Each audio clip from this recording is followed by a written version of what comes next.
a Clara for the couples, brother, this is down. Brother Clara for the couple, brother, this is down. Thank you, brother Clara for the couple. Thank you. Brother Vision, brother Clara for the couples. Congratulations once again. Let's turn it over.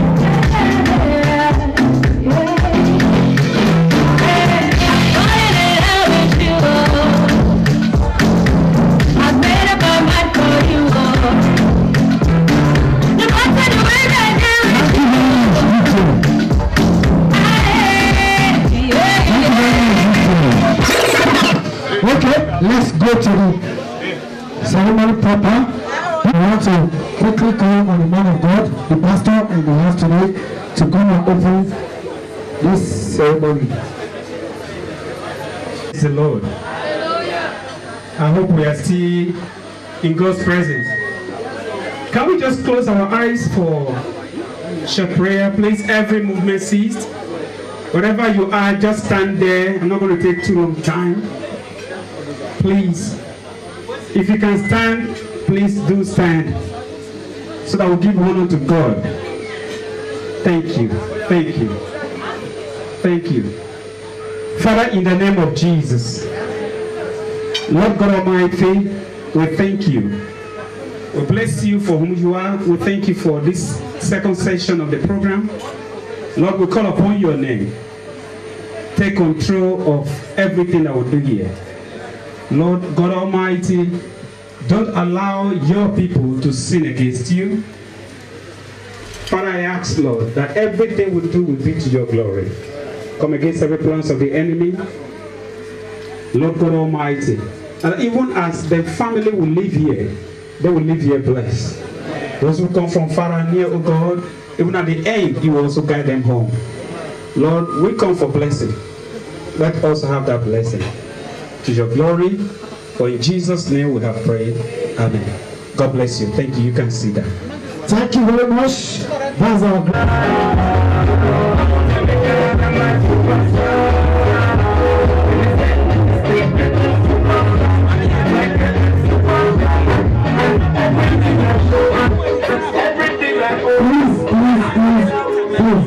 If we have children to sit down, I beg everybody.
also wa mi brame. You that way, you follow go mayare. The progress mayare. Why God when you that way eminasio kina kekeyo kina wiyo okpa one over there, and you don't see any manade madenere. He got theatre for you, and I got theatre for you. Exactly, yeah, we are aware. The very hour, somebody said, and the 30 billion gang. Wow, top there. No, you were comedian, you were with her. You very papa one of Paris. Who came, my God, who gave Jesus, baby? What's if we know this wonderful, I will confess today, you are beautiful than your husband. You are so many. And I hear about the champion 15 model, 2019 model. Over that man. While I was in the street that day, through that way, we had go Bataki, and I said, and I saw that God, you know, I tell you, the Solomon, I tell you, now, that way, sounds like a Eroni ya pati anirema jenera. Aye manire I trebu. Now when nothing here. Whether Ashobi no Bama Gambo. If you know you are a member of Ashobi, you know say I never to meet you. You are moving on the line and let's go. Ashobi no Bama Gambo. Now we will see them. A proud Ashobi who has not been vandalized, please come. Ashobi no Bama Gambo. We are now. Okay, Ashobi will ask me. What day now? I want to shema as he take away. When I say be a shema like the get here. I want to do let's say we will balatia men. Wala wo. Okay. Look that way. I want not here. I want my heart here.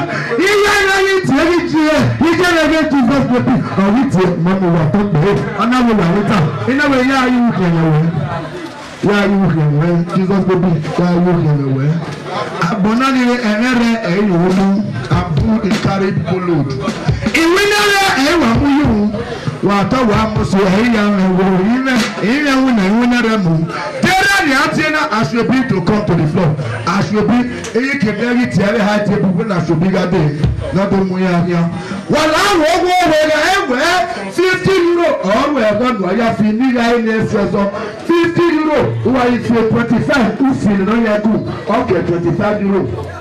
If you're 15-year-old, if you're in the okay, 10 euro. If you're 3-year-old, if you're in the only video, okay, 7. If you're 5-year-old, if you're in the only musician, okay, okay, 2 euro. Oh, I'm like boss. If you tell me, I'm a buta.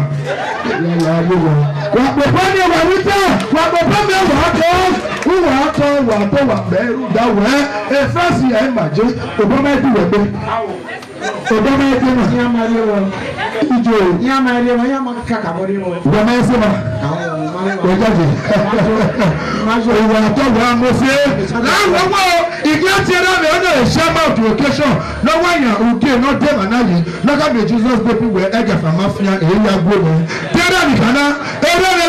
Mr. Mexico, one of Sheshege, importer, exporter. We are talking about Mexico, one of Mexico,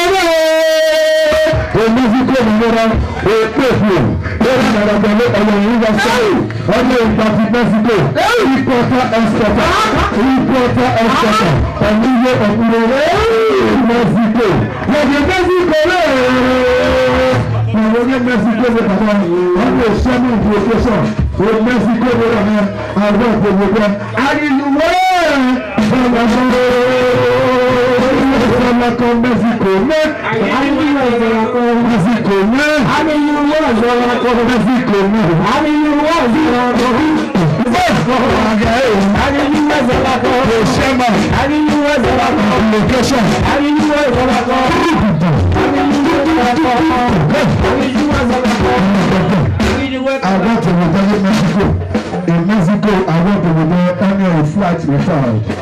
And only a vice chairman, I am the chairman in vice.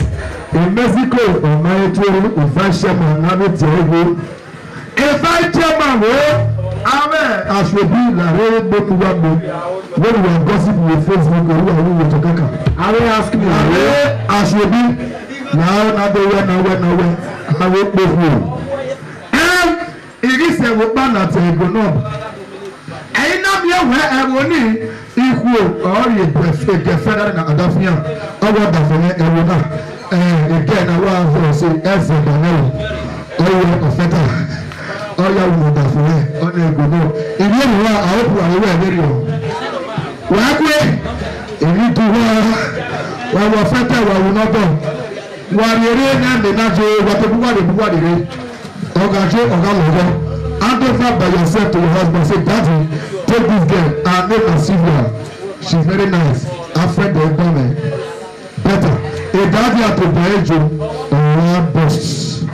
I want to be better. Vice chairman of the location, Mr. Shuku Debe, managing director, Headmaster, Shuku Debe,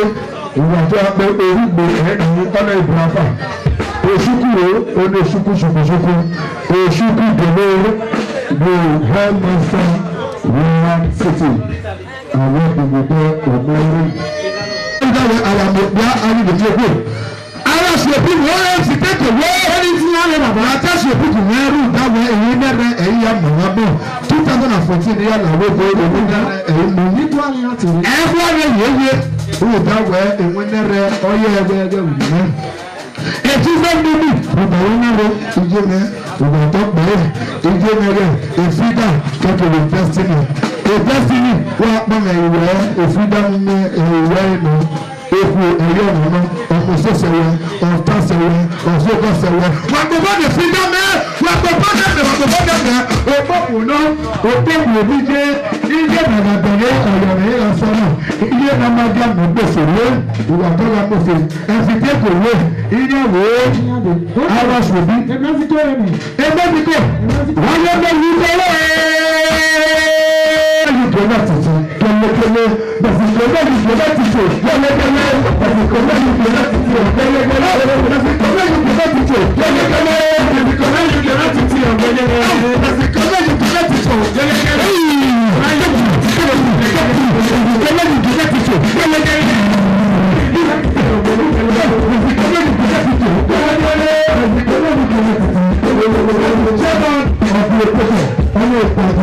Mexico, German, Okoto. Shuku Debe, managing director, headmaster law, on the vice chairman.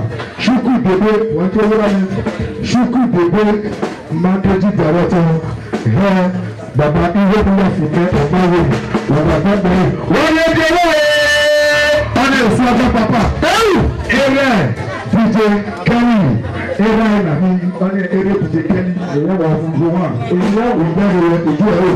Ara mi ò bíá ayé mi ní owó lálẹ́ àṣẹbí lálẹ́ kọ̀ọ̀kọ̀ onáka kòkòdò wẹ́n mi Facebook òun ló sọ fún send a message as they put on Facebook say for every ground.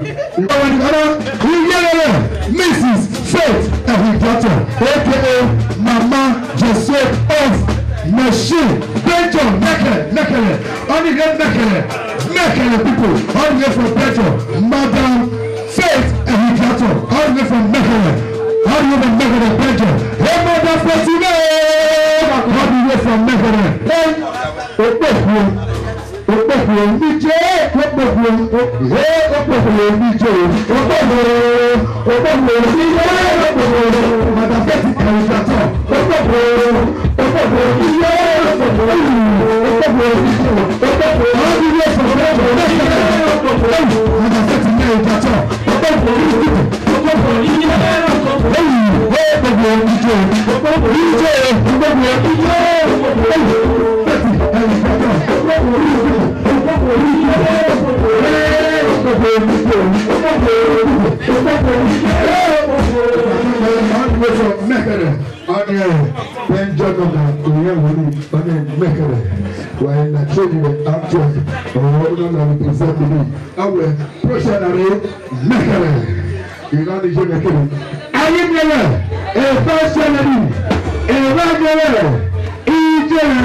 Mrs.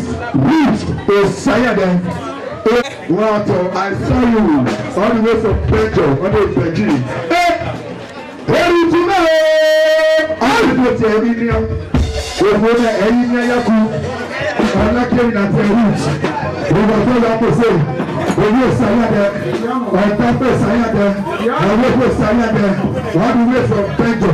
We were to Mexico, we say, Mexico, we say, you are so handsome. Then we went to Mexico. We spend it, we spend it. Can you spend it there? Italy! From Italy!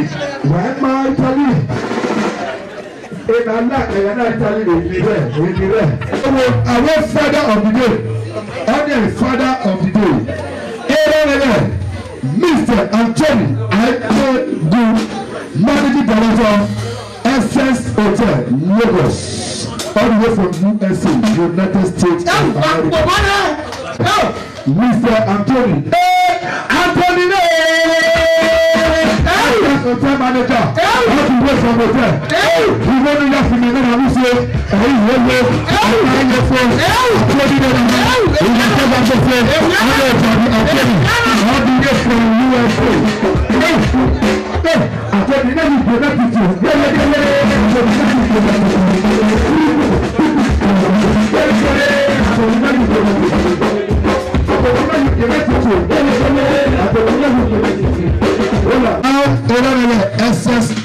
SS Hotel. If I buy the game 1 week in May, he had one month in the Abbey over there in India. I don't get 3 weeks hotel free in Nigeria. 3 weeks up by hotel, Benin. Take a one SS Hotel in Lagos. From Lagos to Benin. We are trying to say, we are going to again. That's Anthony, all the way from USA, United States of America. And now we are mother of the day. Mrs. Eunice Ogbede, aka Mama Twins of Williams, France. Mama Twins of Williams. Valence. Mama Twins of Valence. Idiot Twins, all the way from Valence. Mama Twins of Valence. Iye wo ma ta mo gbe soro. Iye ma ta mo wo ewa wo ta wa o na ra gbo na ri ade Valence. Ije o ni ba mo mi tari na ra asan. Lana owo lo ba le be control ni so ni. Too much money. Owo agba le so ni so ni so. Ade ma ta Eunice. Ade we from Valence. After you o wa na wa ta Eunice. Ìgbà tó ń bá bẹ̀ ṣe èpè oníṣe ọmọ ìmọ̀dá ọ̀dìdè èyí ní sinidé ìjà Jesus name ìpè òòrùn ìgbàdà Jesus name ọmọ ìfidà bàbá lọ́kà ìwẹ̀ Ugera let me explain to you èèmọ̀ lọ́kà Ugera ọ̀hún ẹ̀ nà mẹ́wàá mẹ́rọ̀ ẹ̀ ọ̀hún ẹ̀ nà mẹ́wàá ẹ̀ bọ́ọ̀sì máa wí náà Ugera almost a commence only a special guest. If you know in another way, now you know you are alone. Mr. John Ojase, Managing Director, John Oti Nigeria Limited, all the way from Italy. Mr. John Ojase, John Special Isaac Hitler, Umi Jerry, Superstar, all the way from England. Mr. Isaac Hitler. Jerry, all the way from England is a superstar. Are you there? All the way from England. England is a Bunia Zekene, a Bumeme. We got up there, England, we were saying, if I need England, while you don't have female, what we were disappointing. A person, I want to see her for face. I want to see pass for face. Even if I want pound, give me make a see her. It does special guest of honor. Famous all the way from Holland, a famous synagogue all the way from Hollandia yogurt. Famous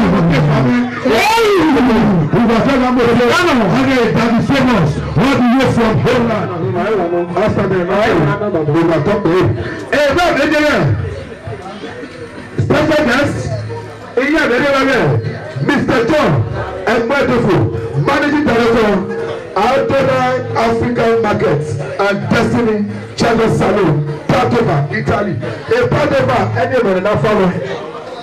Hey, Padova, wọ́n ṣe lọ́rọ̀ ọ̀kẹ́kẹ́ ìbá méjì lè jẹrí ẹ̀jẹ̀ ìwà tọ́ka mo ṣe ilé pọ́tẹ́fà ìpọ́tẹ́fà mi bẹ̀rù ìwé from Italy ìgbóni yàtọ̀ ọ̀yẹ́ mi gbóni yàtọ̀ ìwà tọ́ka mo ṣe wọ́n náà rẹ̀ Daddy John, managing director, and Jonah African Market, and Destiny Churches Salon Panama. We were talking about what Daddy Frank, Ikiepo, Daddy Frank, Ikiepo, when you connect it, when you connect it,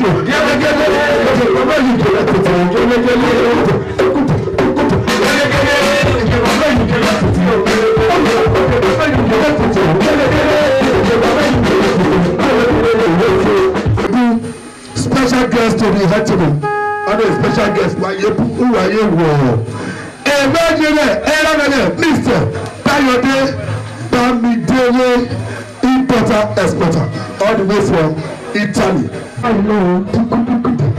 Bayode, Babichari, Italy, Bayo Saja.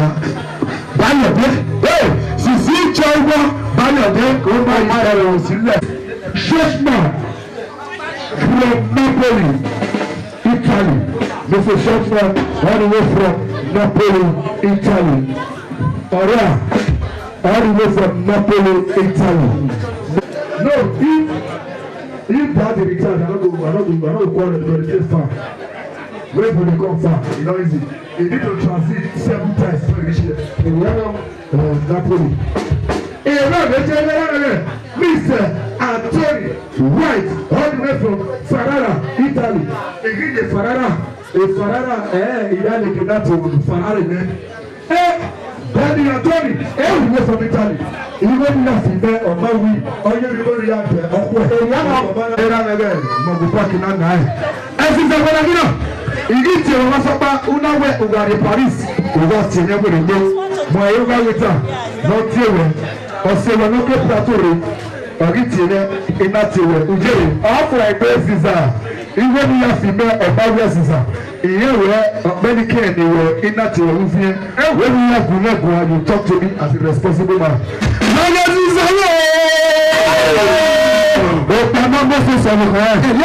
est a responsible married man.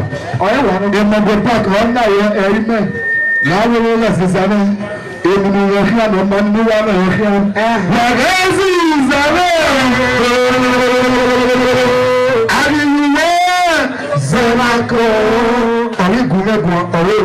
If I come to Paris, I will call you.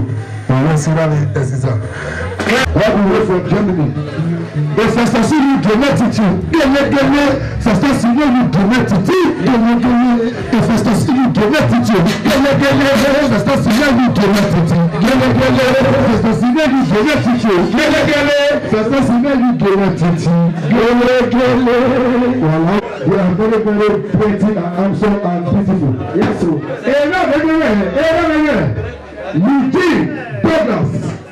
Eugene Douglas. So lucky, president of Nigeria Association, CAN. You can't remember, it was so lucky. I saw you one day in CAN during Nico's Bay show.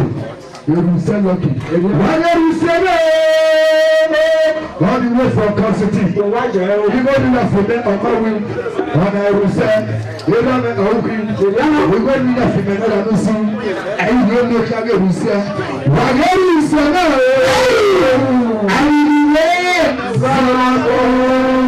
will say, will say, I know. What up, please don't do.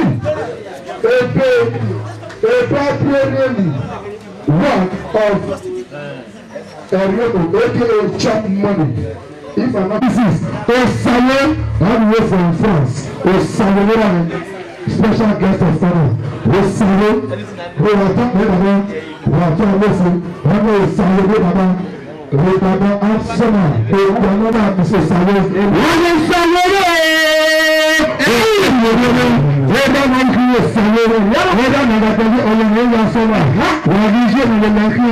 every successful man, there's a woman behind. Yes, every daddy in jẹ́gẹ́jẹ́gẹ́ ọjọ́ ìsàlẹ̀ ìgbà tí wọ́n mú sí wọ́n ìgbà tí wọ́n ta wà lẹ́bi ẹ̀mọ́ta èyí tán ìgbà tí wọ́n mú sí.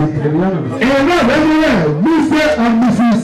Ẹ̀wọ̀ ọdún fún wọn Ẹ̀wọ̀ special guest of honour Ẹ̀wọ̀ ìwọ̀n ló máa ń wé fún bẹ̀rẹ̀ Ẹ̀wọ̀ lọ́rẹ́ lọ́wọ́ ọ̀kọ̀ọ̀kan náà fún adébíyẹ̀ òun rẹ̀ Ẹ̀wọ̀ wà níṣẹ́ ìgbé ìlà fún mi.